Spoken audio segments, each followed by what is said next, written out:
All right, everybody, what is going on? Good afternoon. I'll tell you what's going on.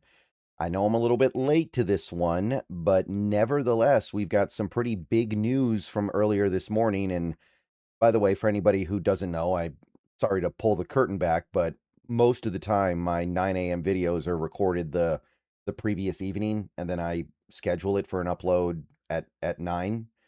So frequently that video will not take into account things that had just recently happened. Seems to be a little bit of confusion about that.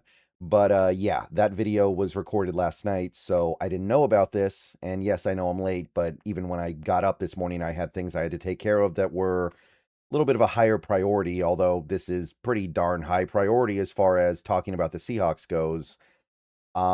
The Seattle Seahawks have come to an agreement on a contract extension for Jaxon Smith-Njigba, announced earlier today at like 6:30 in the morning, my time. So yeah, I'm late. I'm aware of that for sure. Not every day the team decides to get active this darn early, but not against it, especially when you're doing something like this. So let's talk about it a little bit. Let's get into this one here. So Jaxon Smith-Njigba, per Adam Schefter and many other sources, has reached an agreement with the Seahawks on a 4-year. So it's the full 4 years, right? And remember, we talked about this the other day when we picked up his option for the 5th year that he might want a 3-year deal instead. But we did get the 4th year, $168.6 million contract extension. 168.6. That is now the highest paid wide receiver in NFL history. The deal averages $42.15 million per year. Now, if you'll recall, the previous record was Ja'Marr Chase, who was almost $2 million less than that. So we did end up giving JSN the top of the market. We did. And I'll talk about that in a moment here. But the deal also includes 120 million guaranteed. Both are now the new record. So this is a very big deal, and it is a very big commitment for sure. This is by a good margin the new highest paid wide receiver of all time, no matter how you decide to split that. If you want to do per year, total value, guaranteed, whatever you want to qualify it, however you want to calculate it, this is the new highest paid wide receiver in the history of the NFL. So Spotrac has this tweet here where they kind of break down the real particulars of this contract to keep in mind here. It's a 4-year, $168.6 million extension, but because he had the 1 year left on his deal and the 5th year option had already been activated, it's actually 6 years, 195 million. 6 years, 195 million through 2031. So that is adjusted an average annual value of 32.5 over the next 6 years. So I think it's important to keep that in context. That wasn't the case for someone like a Ja'Marr Chase, because remember, Ja'Marr Chase didn't get extended until he was already entering the 5th year. So it changes perspective a little bit. I know that some people might argue it doesn't change the hard numbers, but I think it's important to note that the actual meaningful number here is going to be way less than 42. It's going to be 32 and a half. So really, we're talking about something that is, in my mind, completely manageable and fair, even if the raw extension is going to make some people blink a little bit. Let's see here. What else? So you've got about 70 million of it guaranteed at signing, and then 30 million more next February.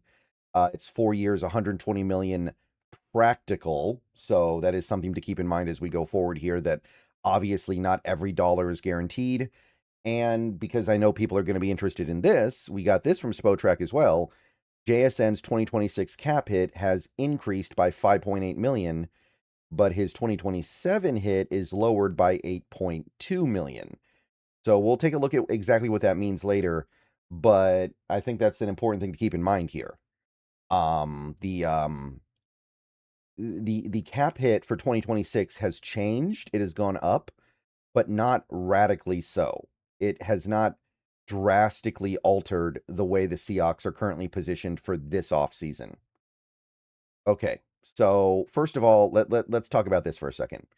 So JSN, that's the market now with the new biggest wide receiver contract of all time, 42.15 million, almost 2 million more than the previous record. And by the way, that record was way ahead of the other high contract with Justin Jefferson. And one thing that I said when talking about this extension is that I thought there was a chance that JSN would not set the market because we had leverage, because we had the fourth year of his rookie deal and the fifth year option. He would be more motivated to take a little bit less per year. Clearly, that didn't happen. He got more than I think anybody thought he was going to get. Not by a lot. This is not some obscene overpay based on optimistic estimations, but this is probably more than I thought. I know that Brandon thought that he was going to get something like 38 million a year, and he gets over 42. So if you want to be completely mathematical about it, if you want to be completely just objectively look at the numbers about it, you could make an argument, and I know some people are going to try to make this argument, that we overpaid JSN relative to his actual value. You can at least argue it. Maybe. But I want to stress this here. Do I care? Do I think you guys should care? Absolutely not. There is no way we should care if we overpaid JSN by a few $1,000,000 a year. JSN is a superstar. JSN just helped us win a Super Bowl. JSN was the best player on the best team in the league last year. There's no world where we should be stressing because we maybe overpaid him by a few $1,000,000. The guys that you don't want to overpay are the guys at the bottom of the roster, the mid-level guys, the role players. If you overpay a superstar, who cares? He's a superstar. He does so much to help your team win. It's not that big of a deal. And overpays turn into regular pays, turn into underpays in a matter of a year or two because of the way the salary cap goes up. So I'm not stressing it. None of you guys should either. Overpaying a superstar, fine by me. And the dude already helped us win a Super Bowl. So if this ends up turning into a thing where we're like, he's not really worth the 41 or the $42 million per year in a few years, if we end up feeling that way, then, whatever. We already got the bowl. So this isn't like a DK Metcalf thing where at the very least you could say, hey, maybe I don't think he's actually worth it. And you could at least have a pretty strong leg to stand on. And we hadn't won anything with DK yet. And it didn't feel like there was necessarily anything he needed to be over the top rewarded for. JSN needs to be rewarded over the top. So even though he didn't give that little bit of a break on the APY, this is not something that I think we need to be concerned about. So we already have the contract breakdown, which is nice. Spotrac already has it here.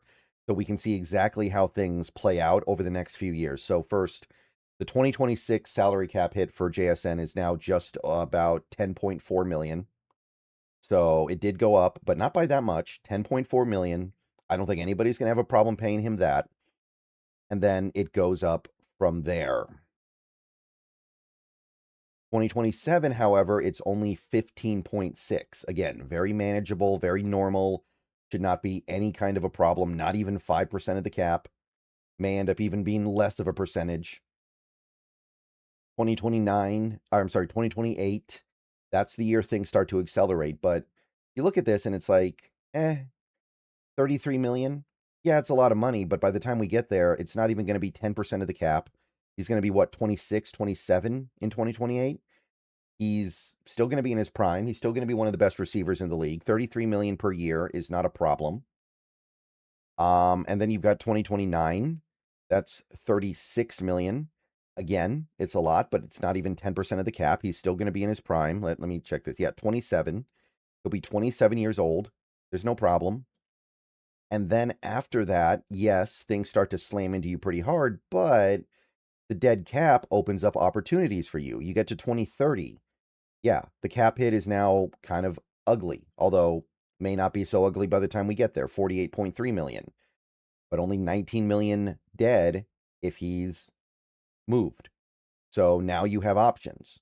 Now you can look at him and say, hey, we didn't necessarily get our full money's worth. We're going to move off of this. Or you can trade him, or you can extend him, push the bigger cap hit out into future seasons, and retain him at a more reasonable cost and not actually get to the big honking cap hit.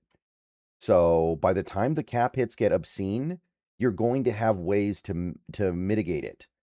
And same for 2031. I mean, it's almost 50 million cap hit in 2031, but the dead cap is only 6. So by then, certainly something will get done. He'll be released, traded, or extended, depending on how things go over the next several years. And you do have some void year money at the end, but it's so little, it's not even worth talking about. It's 2 million a year for 2020, 2032, and 2033. So by the time we get there, 2 million is going to be like not even a notable portion of the cap. It's going to be what, less than 0.5%.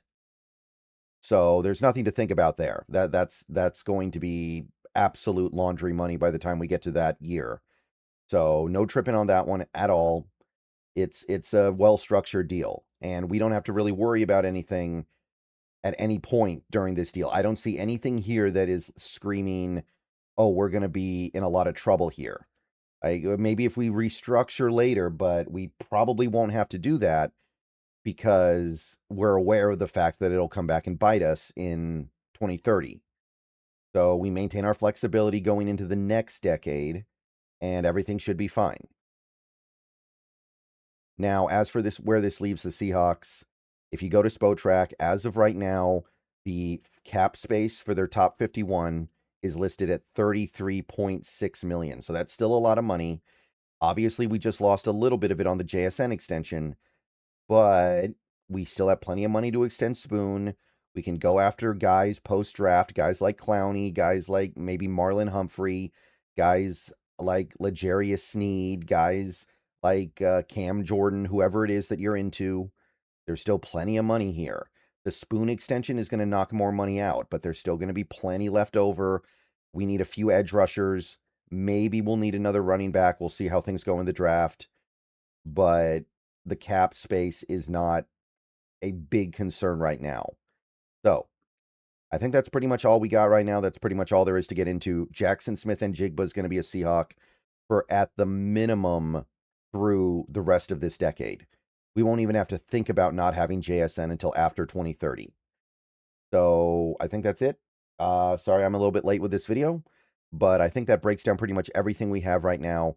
The new highest paid receiver in the league, and he deserves it. He deserves it. Is he the best wide receiver in the NFL in actual talent level and ability level? Maybe not, but he's coming off the best season of any receiver in the NFL. He just won Offensive Player of the Year. He helped us win a Super Bowl. He had a monster game in the NFC Championship game, which was the real Super Bowl. He deserves it. And you're getting this done before you pay Puka. And we may be learning in the coming weeks here how important that was, because JSN may not have this record for very long, but more on that later. All right, see you guys later. Go Hawks. Everyone have a good rest of your day. More videos coming soon. We got more to talk about. I'm not going to tease it right now, but you guys know. And yeah, everyone have a good rest of your day.